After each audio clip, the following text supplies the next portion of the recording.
Ojalá que no sea la única ni la última, sino que haya muchas visitas más como esta. Creo que cuando hemos comenzado a hablar del tema de altura, vemos pues que es una patología muy grande y que la altura es un laboratorio natural donde tenemos que investigar mucho. Pienso que lo que se habló esta mañana se ha dicho en las palabras de los que han tenido la posibilidad de presentarse ante el auditorio.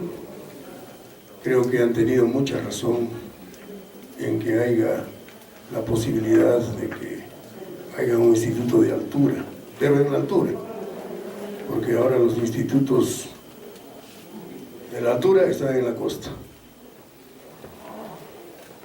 El trabajo que les traigo es un trabajo realizado aquí en la ciudad de Puno, en el Hospital Núñez Butrón y en algunos otros centros privados, donde este trabajo es producto de la observación y generalmente el tema que se maneja a nivel del aparato digestivo, concretamente en el colon, es el dólico megacolon, y el término que se le ha puesto es el dólico megacolon andino. Término que ha sido concebido por nuestro ex decano también de la Facultad de Medicina, el doctor David Risancho Pineda. Él fue un investigador dedicado a este tema y que sus investigaciones remontaron las fronteras y el término este de dólico megacolon se debe básicamente a él. La idea de esta patología es que si es que es adquirida o es de repente hereditario congénita. Ahí está el tema de discusión. La observación que nosotros tenemos tiene claramente una orientación. Creo que esta mañana las conferencias también nos han dado parte de la razón. Nosotros hemos tratado de conjuncionar todo lo que encontramos a través de la observación dentro de la cavidad abdominal, básicamente en la parte del aparato o del tubo digestivo, características que tienen los humanos que vivimos en la altura. La siguiente, por favor. El trabajo lo hemos realizado aquí en el Hospital Manuel Núñez Butrón, en donde nos hemos desenvuelto durante 30 años para luego pasar ya a la práctica privada y a la docencia. Nosotros tenemos en la ciudad de Puno una población aproximadamente de 130.000 habitantes. Y además hemos tomado en cuenta los trabajos de los centros de salud privados de la localidad, contando con todos los elementos necesarios para el manejo de la patología quirúrgica del colon. La siguiente. Aquí tenemos el Hospital Núñez Butrón, es el hospital referencial más importante del departamento o de la región de Puno. La siguiente. La distribución geográfica de esta patología se trata básicamente a lo largo de toda la cordillera de los Andes, entre 11 grados de latitud norte y 56 grados de latitud sur, en el cual se encuentra el altiplano sudamericano, concretamente la ciudad de Puno, rodeado por el lago Titicaca y también por el lago Popó, el Salar de Uyuni, que pertenecen a la hermana República de Bolivia, donde tenemos altitudes importantes como ser el Huascarán, que está a 6.768, y nuestra ciudad, que tenemos a 3.820 metros sobre el nivel del mar. Ahí tenemos la gráfica. Entonces, la macroesplasmia abdominal digestiva de la altura la hemos definido de la siguiente manera. Es una patología asintomática, probablemente congénita o hereditaria, ligada al hombre que habita los Andes por encima de los 3.000 metros sobre el nivel del mar, teniendo como característica el aumento en longitud y la dilatación permanente de las vísceras huecas no fijas del aparato digestivo, que poseen meso y esfínteres al inicio y al final de cada porción. Esta es la característica de estas vísceras que desarrollan y crecen mayor que los hombres que no viven en la altura, ¿no? Entonces nosotros tenemos, primera porción, que es el esófago y el estómago. El esófago y el estómago no cumple esta función de tener esfínteres, a pesar de que tiene aquí el cardias y el píloro, sino que esta parte del aparato digestivo continuamente está funcionando por la misma deglución de la saliva, que permite el pasaje y la apertura de los esfínteres.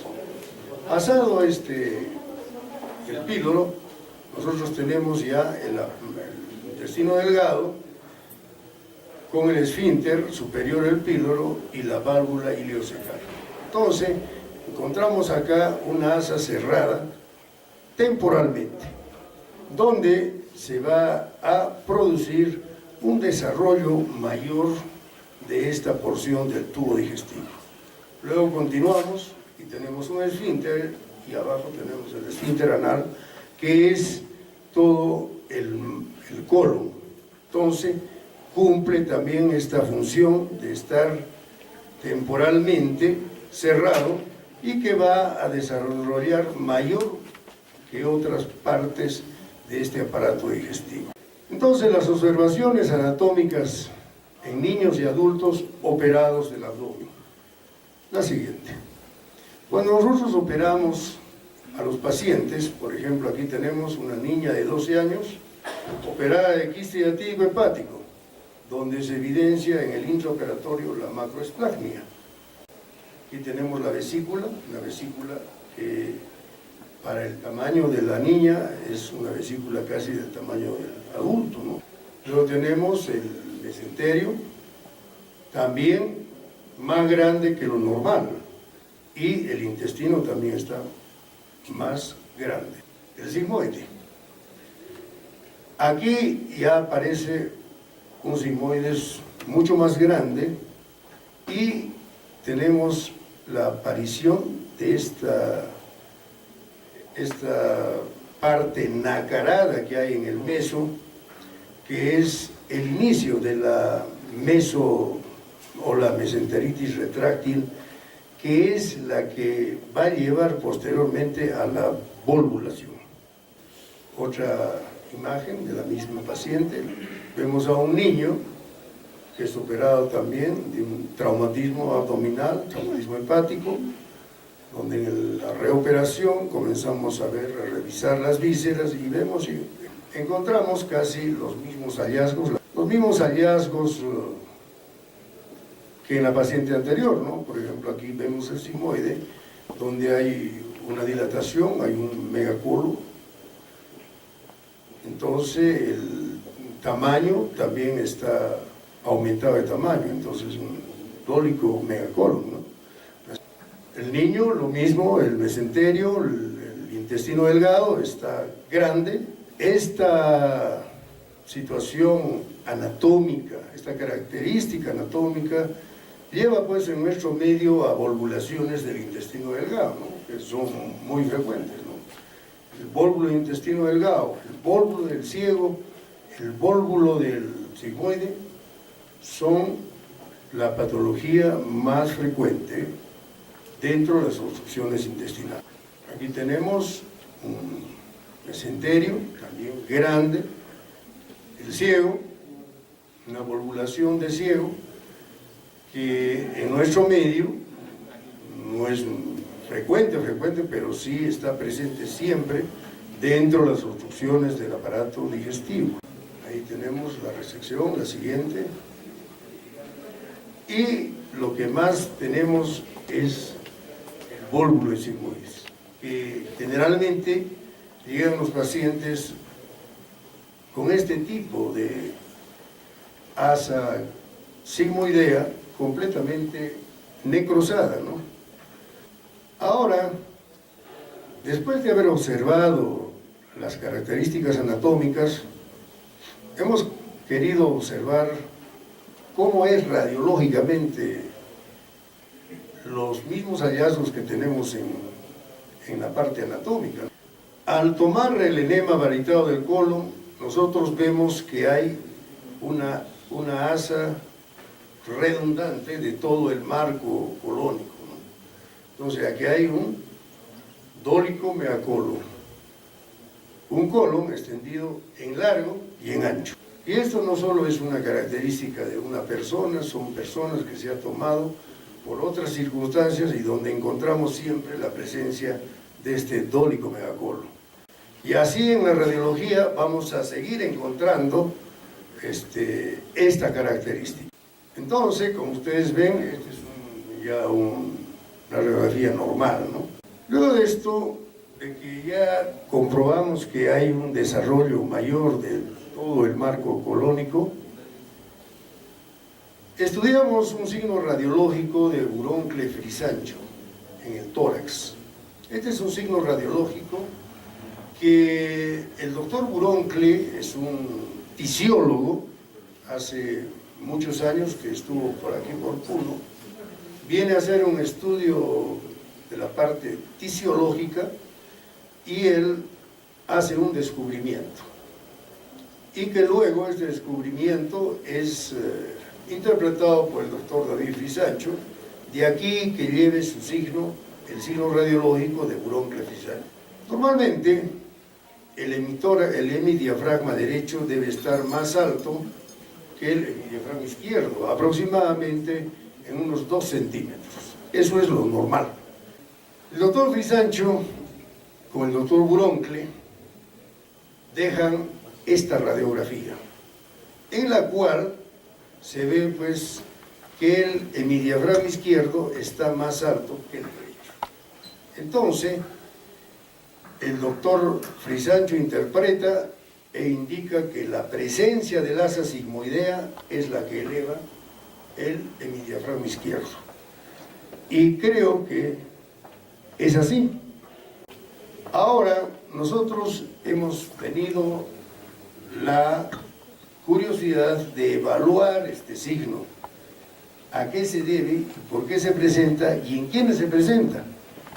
Entonces, evaluamos esta cúpula del diafragma del lado izquierdo para ver si hay alguna característica en el hombre de la altura, ¿no? Normalmente el asa sigmoidea está ubicada en forma de U invertida, ¿no? Puede estar a la derecha, generalmente está al medio. Eso es lo normal. Y con los pies del asa que no están juntos. Entonces, esto evidenciamos en la gente joven, en los niños, que se presenta de esta manera. Entonces, aquí tenemos lo normal, la burbuja gástrica.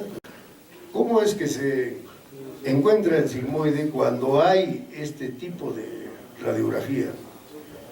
Se encuentra el sigmoide, el pie del sigmoide no está junto, en forma de U, dirigido generalmente hacia la parte céntrica o hacia la parte derecha. Eso es lo que se encuentra cuando se operan este tipo de pacientes con este tipo de radiografías, ¿no? Este signo de Buroncle-Frisancho no se encuentra en los niños. Lo que nos lleva a pensar de que definitivamente, si el hombre de altura tiene desarrollado el asa sigmoidea o todo el colon, En el niño tiene otras características, es probable que lo tenga, pero el asa sigmoidea está o al centro o a la derecha. Entonces, no hemos encontrado en la revisión que hemos hecho en el archivo de radiología este signo en los niños, ni en la gente joven. Entonces, ¿a partir de cuándo comenzamos a encontrar este signo? Comenzamos a encontrar este signo a partir de la cuarta década. Es que se llega a encontrar este signo, de la cuarta década para adelante. Entonces, en un primer estadio, nosotros tenemos el hemidiafragma derecho siempre arriba en relación al izquierdo. Pero, en este primer estadio, ¿cuál es la característica?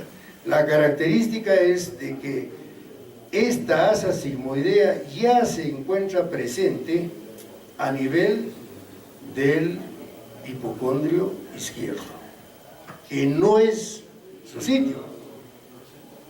Entonces, ¿qué ha pasado? ¿Qué es lo que está pasando? Con esta sombra, nosotros vemos que ya encontramos volvulación. Aquí aparece ya la volvulación. Y esta volvulación ha permitido que este pie o estas asas ya hayan comenzado a ponerse paralelas.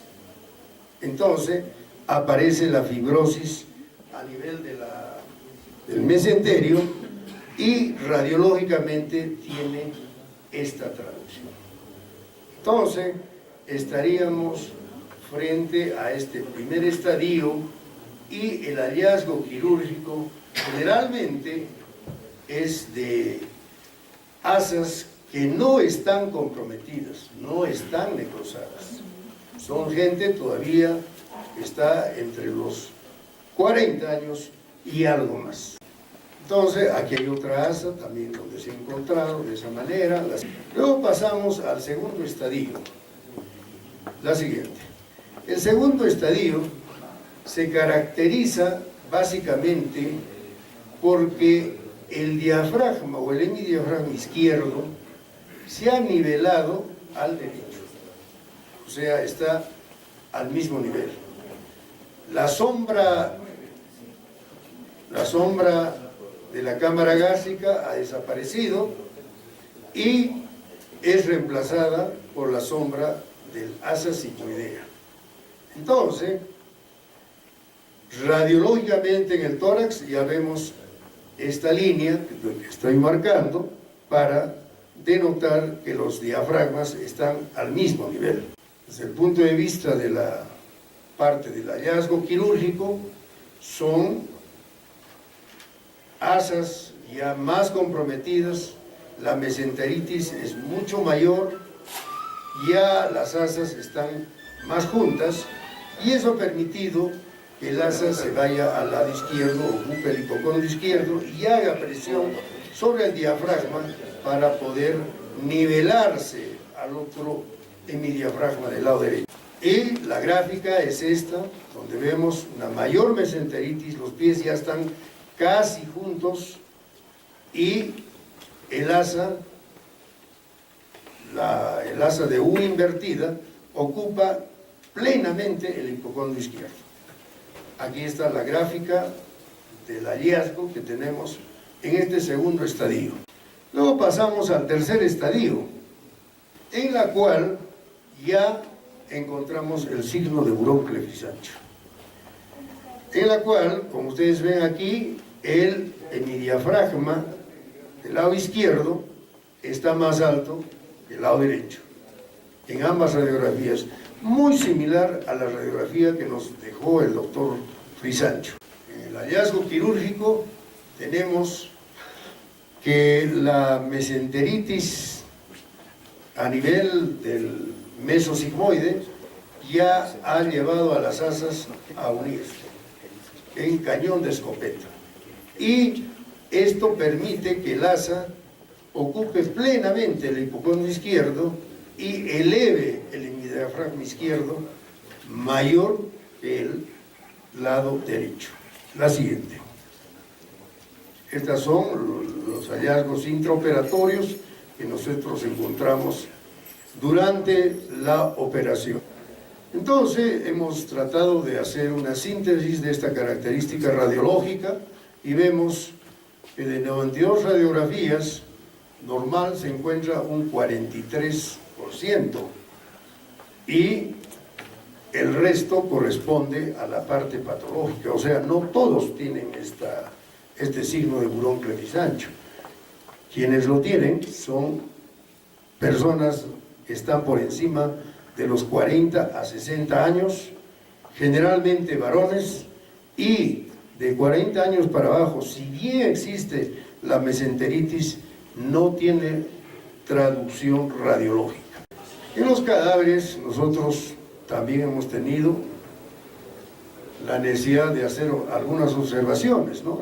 Por ejemplo, aquí tenemos el cadáver de un niño, donde este es un neonato, vemos el sigmoide más grande que lo normal.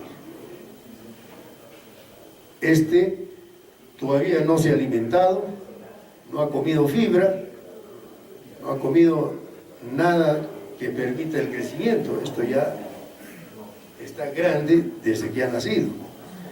Nosotros manejamos la teoría de que esta enfermedad es una enfermedad probablemente hereditaria o de repente congénita.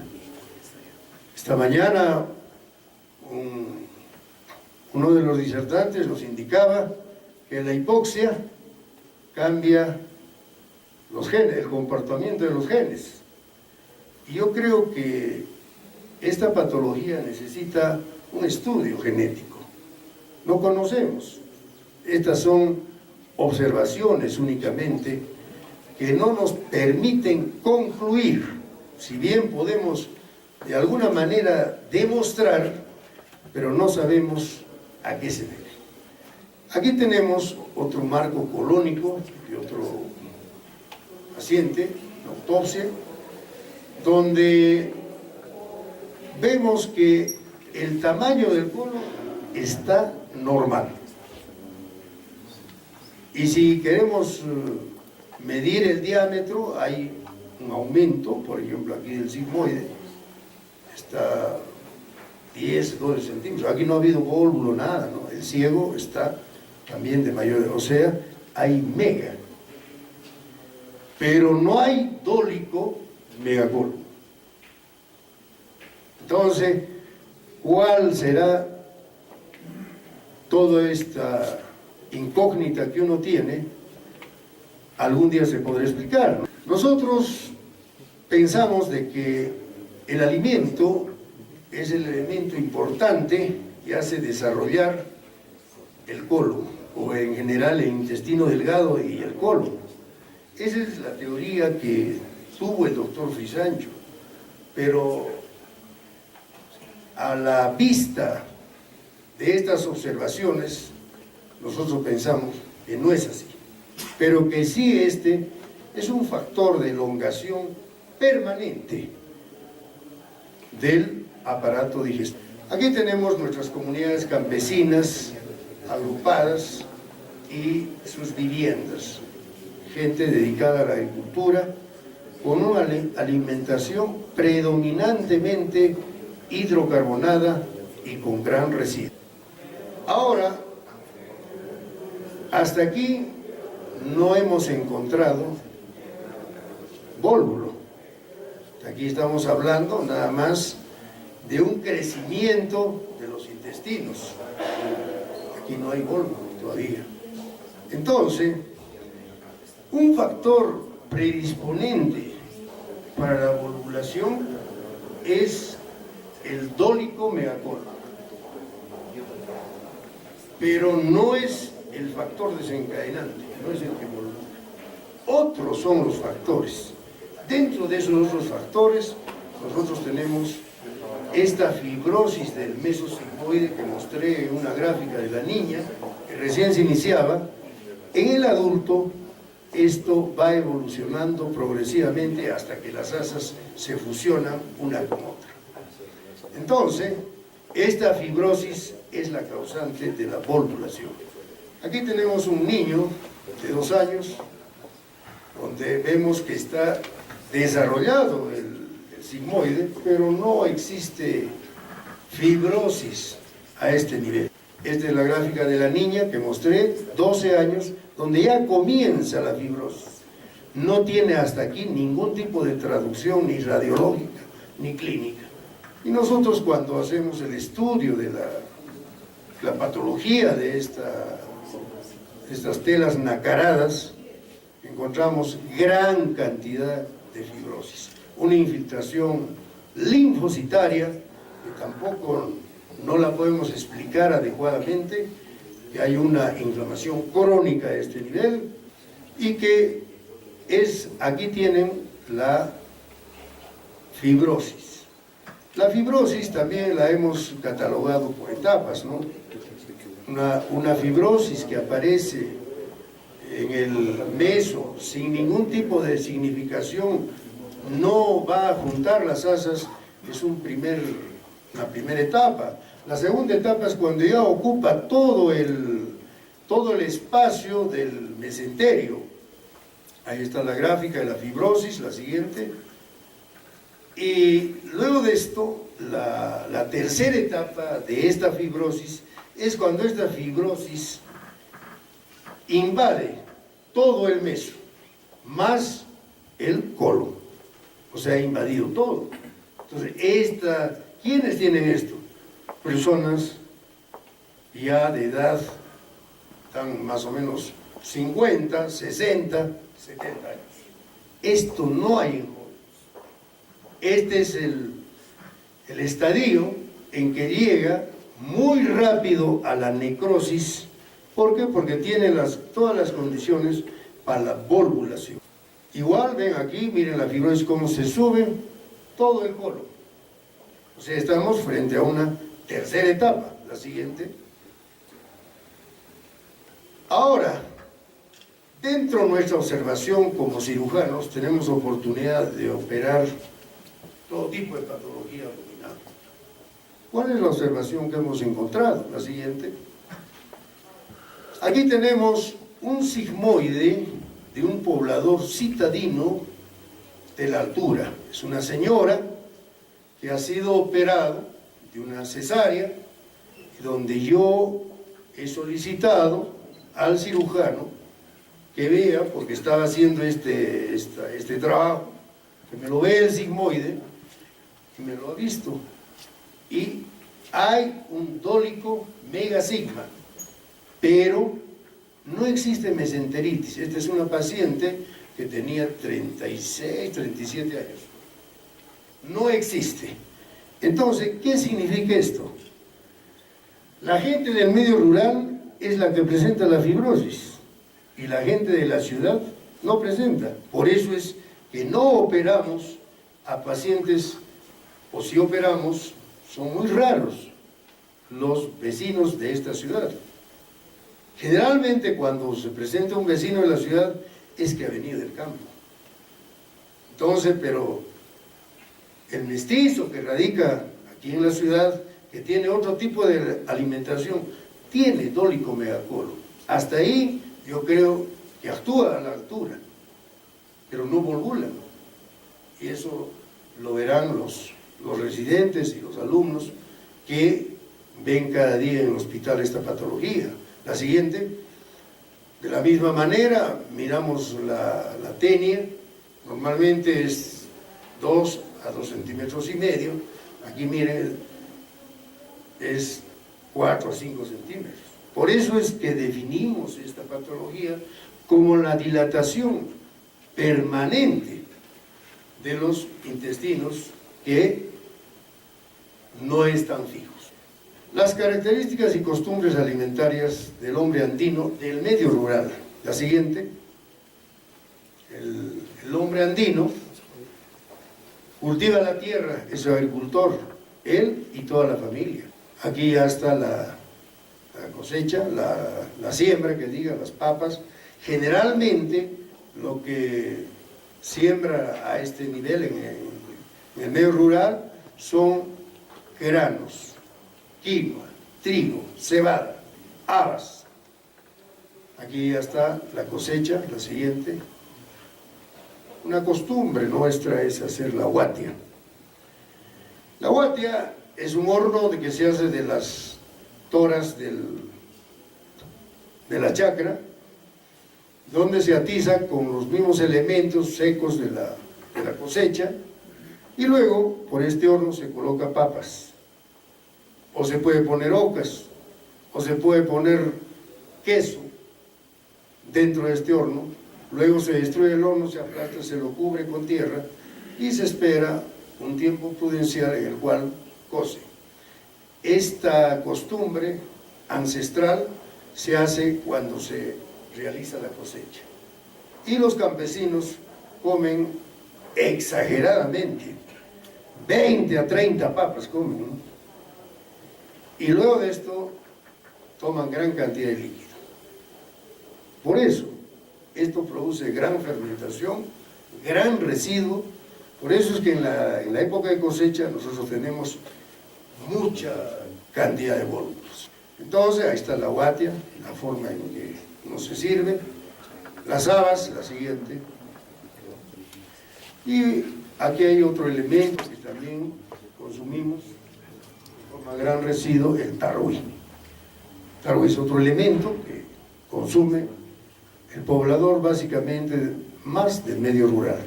Aquí están haciendo el aventado de las habas.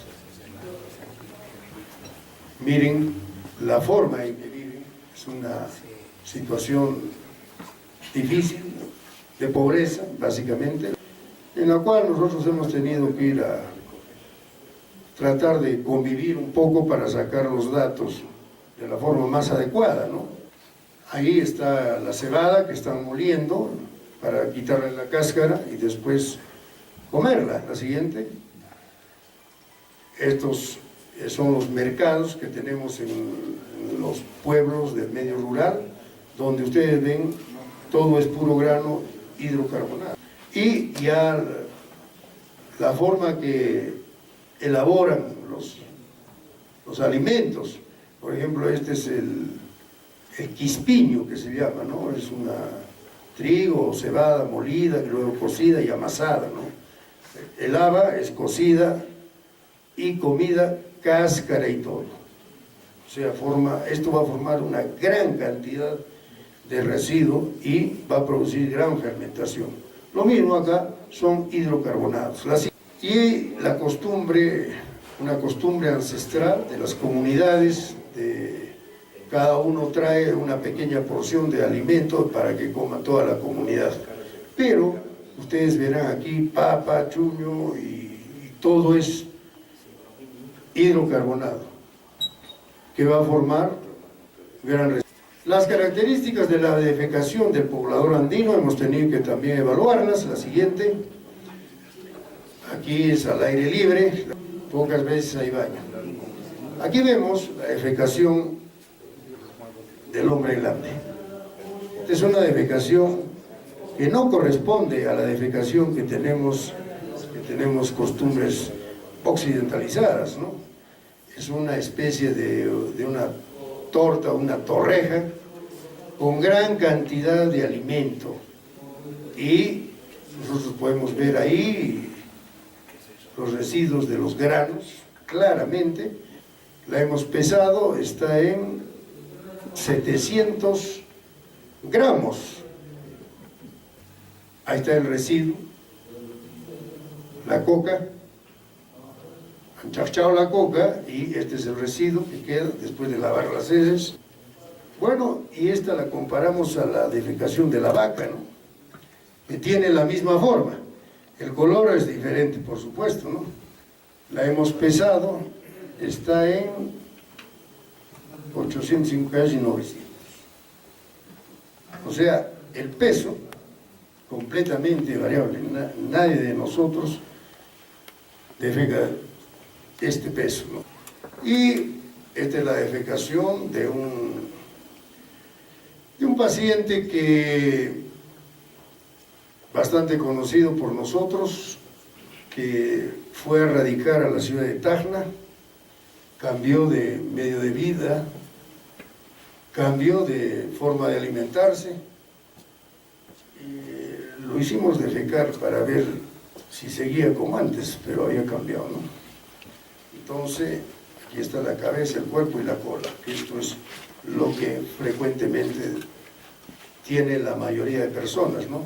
Pero el hombre en la altura, como ustedes han visto, es muy diferente. Entonces nosotros tenemos que aplicar acá qué es, a qué se debe todo esto. Y encontramos la explicación en lo que han encontrado los investigadores que se dedican a esta parte, ¿no? Encontramos en la ley de Boyle-Mariotte la posible explicación a este tipo de fenómenos, pero no explica todo. La presión atmosférica en el altiplano está disminuida, es 497 milímetros de mercurio. Los gases intestinales, anhídrido carbónico, metano, amoníaco, ácido sulfídrico, sufren una mayor expansión y distensión de los segmentos móviles del colon, transverso, ciego y sigmoides, consecuentemente dando un alargamiento en longitud y en ancho al dólico, que es el dólico megacolon. Por eso es que cuando definimos esta patología, decimos es una elongación permanente de estas partes móviles, la siguiente. Y después revisamos también algo que nos explica, ¿no?, que es la elastogénesis. Whitman y Morrison afirman que a mayor consumo de comida refinada y poca fibra, el colon sufre un incremento de las fibras de elastina en el tejido muscular del colon, especialmente en las tenias, produciendo un acortamiento del colon y disminuyendo su distensibilidad. Que eso es este tipo de comida generalmente tiene la gente que no es del medio rural de aquí, de esta zona, o en general del altiplano. Por el contrario, las personas con hábito dietético vegetariano, la elastogénesis es mínima, lo cual favorece a que el intestino tenga mayor lumen y distensión. Creo que esto es, de alguna manera, explica parte de este tipo de problema patológico del hombre andino, del hombre de la altura. Aquí creo que hay un cuadro de nuestros pacientes. En el posoperatorio siempre se ha dicho que el dólico megacolon produce estreñimiento, y no es así. Aquí vemos que la mayoría de pacientes defecan diariamente. Esta patología no tiene estreñimiento, que es muy diferente al chagásico, que sí hay un fecalómetro. Aquí no hay fecalómetro. Entonces, nosotros de alguna manera ya son pacientes posoperados. Aquí está el número de pacientes que hemos estudiado desde el año 1986 hasta el año 2006. Hemos estudiado pacientes donde hemos medido el colon dentro del acto operatorio en los cadáveres, ya que el colega con el que hicimos este trabajo trabajaba de médico legista, también era cirujano, y pudimos obtener gran cantidad de casuística para poder evaluar, ¿no? Entonces hemos visto que definitivamente el colon, especialmente el ciego, el colon transverso y el colon sigmoide están más grandes, están más desarrollados, son las partes móviles. Nosotros, hay autores que dan solamente una medida, nosotros no podemos dar una medida, hemos tratado de dar el mínimo y el máximo, ¿no? Por ejemplo, en el la sigmoidea hemos llegado hasta 79 centímetros, es bastante grande, y en total hemos llegado hasta conos de 2 metros. Los autores clásicos, por ejemplo Testi, aquí 1,55 m, ¿no? Ya el doctor Frisancho toma estas medidas. Escudero, en el centro del país, también tiene otras medidas, ¿no? Y aquí la jefa de coloproctología del Hospital das Clínicas da una medida de 150 centímetros en los brasileros. Entonces nosotros definitivamente tenemos un dólico megacolo a este nivel, pero no es en todos. O sea, el hombre de altura, todos los hombres de altura tenemos dólico megacolo, no sabemos a qué se debe, pero una gran parte, a ver la siguiente, creo que hay este es ya el ancho, ¿no? Donde también vemos que el cono sigmoide está por encima de los números que se consideran normales, ¿no? Entonces, en concreto, nosotros hemos encontrado aproximadamente un 20% de normalidad en gente nativa. Este trabajo hemos excluido a las personas que no eran de aquí del medio. Este es un trabajo de nativos de aquí de Puno, y que nada tiene que hacer con los que no eran de aquí de Puno. Entonces, en ellos hemos encontrado un dólico megacolo aproximadamente en un 80%, en un 20% que está normal. No todos esos hacen vólvulo. Solo hacen vólvulo los que tienen esa mesenteritis, que es muy probable que se deba a un problema dietario, pero ese es adquirido. Con el dólico megacolo se nace. Muchísimas gracias.